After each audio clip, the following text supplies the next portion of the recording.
বাচ্চারা, তোমরা এই যে আমাদের স্কুলের চারপাশে বন দেখেছো বা তোমাদের গ্রামে যে বন থাকে, সেই বনটা কত সুন্দর দেখতে লাগে, তাই না?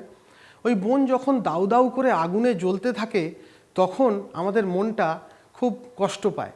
ওই বন যখন দাউ দাউ আগুনে জ্বলতে থাকে তারপর আমরা জানি ওখানে আর ছাতু হবে না, ওখানে যে ঔষধি উদ্ভিদগুলো আছে সেগুলো সব পুড়ে গেল, যত ছোট চারা ছিল তারা সবাই পুড়ে গেল। আমাদের ভয়ানক কষ্ট হয়। আজকে আমরা জানবার চেষ্টা করব, বোঝবার চেষ্টা করব কি করে এই বনের আগুন লাগে এবং কি করলে এই বনের আগুন থেকে আমরা সহজে নিস্তার পেতে পারি। তোমরা দেখবে যে ফেব্রুয়ারি থেকে জুন এই 5 মাস বনের মধ্যে আগুন বেশি লাগে।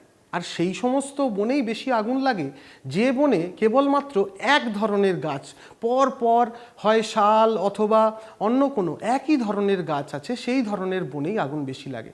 এই ধরনের বনে মাটি অনেক বেশি শুকনো হয়, একই ধরনের ঝরে পড়া পাতা একই সময় তারা ঝরে পড়ে এবং খুব সহজে সেখানে আগুন লেগে যায় আর খুব দ্রুত সেই আগুন ছড়িয়েও পড়ে। এগুলো আমরা সারাক্ষণ দেখি, তোমরাও দেখো। কিন্তু তোমরা কি জানো যে এমন কোনো কোনো গ্রাম আছে যে গ্রামে এই আগুন যাতে না ছড়িয়ে পড়ে, যাতে আগুন না লাগে, সেই জন্য গ্রামের মানুষ একসঙ্গে তৈরি করেছেন এক একটা করে স্বেচ্ছাসেবক গোষ্ঠী। তারা দেখে যে বনের মধ্যে যাতে অনেক ধরনের গাছপালা একই সঙ্গে বেড়ে উঠতে পারে। তারা দেখে বনের মধ্যে আগুন লাগলো কিনা, আর যদি আগুন লাগে তাকে যত দ্রুত সম্ভব নিভিয়ে দেওয়ার চেষ্টা করে। এই করে অনেক অঞ্চল এমন তৈরি হয়েছে যেখানে আর অত বনে আগুন লাগে না। তোমরা তাহলে বুঝতে পারলে তো?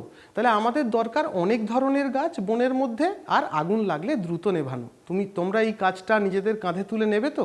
তোমরা গ্রামে যাও, গ্রামে বাড়িতে গিয়ে সকলের সঙ্গে কথা বলো, তাদেরকে উৎসাহিত করবার চেষ্টা করো যাতে তোমাদের গ্রামেও এই ধরনের স্বেচ্ছাসেবক গোষ্ঠী তৈরি হয় যারা বনে আগুন লাগলে নেভাবে এবং বনে যাতে অনেক ধরনের গাছ হয়, শাল, পিয়াল, মহুল, কেঁদ, ভেলা, সেই বিষয়টি তারা দেখবে এবং দেখবে আমরা সবাই মিলে আমাদের প্রকৃতিকে রক্ষা করতে পারবো।